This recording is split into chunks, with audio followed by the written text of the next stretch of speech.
unemployment, waves of bankruptcies, not very stable exchange rate, occasional depression, and uneven growth.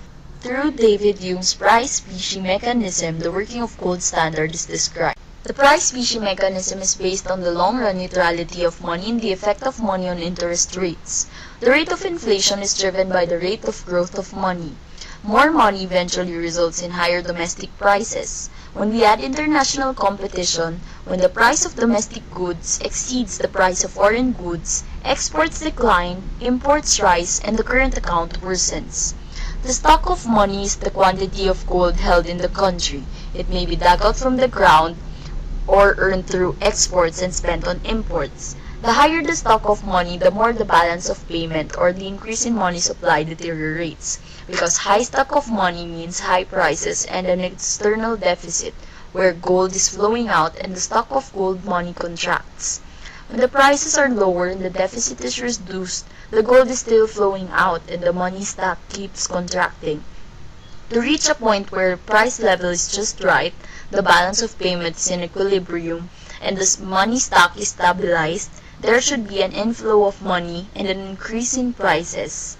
This is what the price-specie mechanism is all about. An increase in the stock of money results in a lower interest rates. It encourages to borrow gold at home where interest is low and to ship it abroad for lending at the higher interest rate. Financial account is in equilibrium when the domestic interest rate is the same as it is abroad. The changes in money supply affect both components of balance of payments and the current and the financial accounts. In the same direction, a large stock of money means an external deficit because prices rise and an outflow of gold because the interest rates decline. Uy guys! Oh, Wesley! Brian, Joey, patulong naman sa assignment. Wala pa ako eh. Sige na, tulungan niyo ako. Naku! Uy! Kayo na yan. Uy, ano ba? Dami mo gagawin eh. Tulungan niyo ako. Ano, inaantok ako. Sige na, uy, Joey. Di ba matalino ka? Ay, hindi. Uy, tulungan mo ako. Sige mo na yan. Wala, umalis ka na, Wesley. Sige na, please. Please naman. Tulungan niyo ako. Umalis Wala ka pa. na. Naku, ano ba? Ano nga? Oh, ganito lang yan eh. Hi, I'm Chrissy, and Hugh's friend. He asked me to come here, guys, to help you out. I heard you're gonna do a paper for EUROECO, so I'm here to present. Come here, come closer, don't be scared, okay? So, tutulungan ko kayo, guys, don't worry. So, you need to present 3 cases about UK, France, and Germany. Okay, guys, start.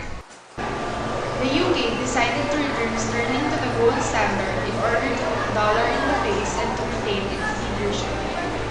There was a forced appreciation of the pound, which became a landmark policy. In 1914, prices increased in the UK and in the USA, thus the return of sterling caused overvaluation and the solution became inflation, which could be available profits.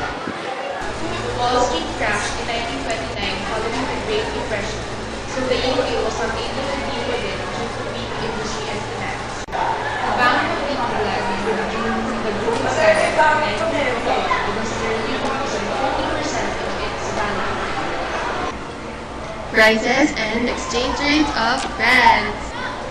Inflation continued to rise for several years and the country unfortunately lost control of it.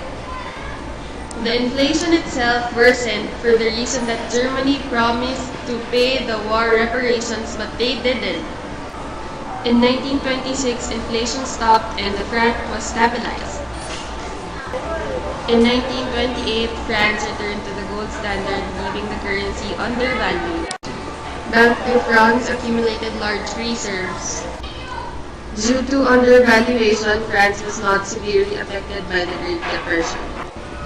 Trouble started when sterling's 1931 devaluation was followed by many others.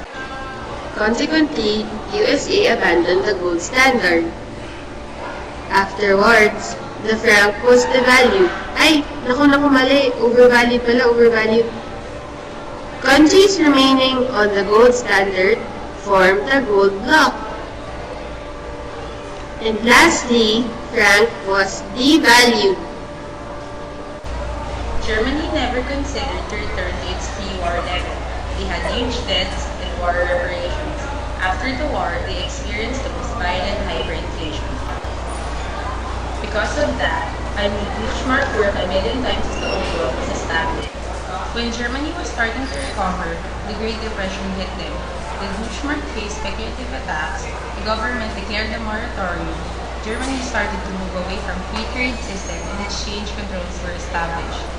However, the depression deepened. After that, the Nazis came to power.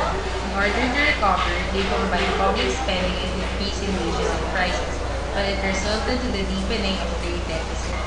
As a response, the Nazis stopped the conversion of the marks to gold and foreign currency, and the managed trade was developed. Nazis also brought all international arrangements under government control with a view of protecting the nation's industries and building up a war economy. Uy, hirap naman ng case study kanina, no? Ayun, minsan naman yung nagawa. Okay lang. Mars naman. Uy, ano ba? Hi, I'm back! So, since wala nanalo ng first round, magkakaroon ng second round, okay? Girl, quiz siya. Sige na. Okay na yan. You better understand.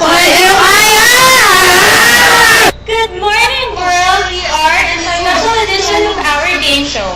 Our theme for today is the history of European Monetary Union. So, game ka na ba? Game now! Our contestants for today are university students, starting with Wesley. Woo! Joey. And of course, Brian. The first contestant to get 5 points wins the game. Kamay sa dibdib players, let's play. The fixed but adjustable principle enabled each country to choose its own exchange rate regime, which then ended what era? Jurassic era, tama? Sorry, you're wrong, Leslie.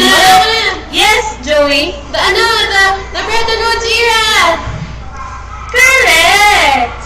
Budget deficits are results of a war which happened in the late 1960s. What 3 occurrences were brought about by these deficits? Yes, Ryan? Unemployment, deflation. Sorry, time is up. Steal, anyone? Yes, Leslie? Fueled inflation, which eroded the value of dollar, loss of competitiveness, and continuing external deficits. Correct! Let's go to the third question. Kamay sa dibdib. Monetary Union had been in the back of the minds of the signatories of the 1957 Treaty of Rome.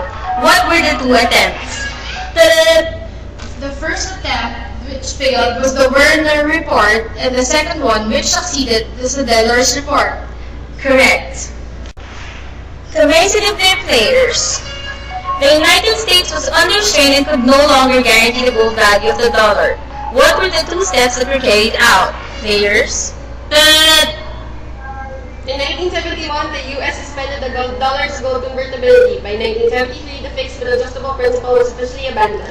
Wow, amazing. That's correct. What mechanism is at the heart of the European monetary system and is a system of jointly managed fixed and adjustable exchange rates backed by mutual support? Yes? The exchange rate mechanism. Yeah, that's correct. The European snake is a regional step-down version of the Bretton Woods system designed to limit inter-European exchange rate fluctuations. Now, each of the 3 contestants will explain the snake in the tunnel. Let's start off with Wesley. Dali-dali yun naman yan. Ano yung snake dumadaan sa tarik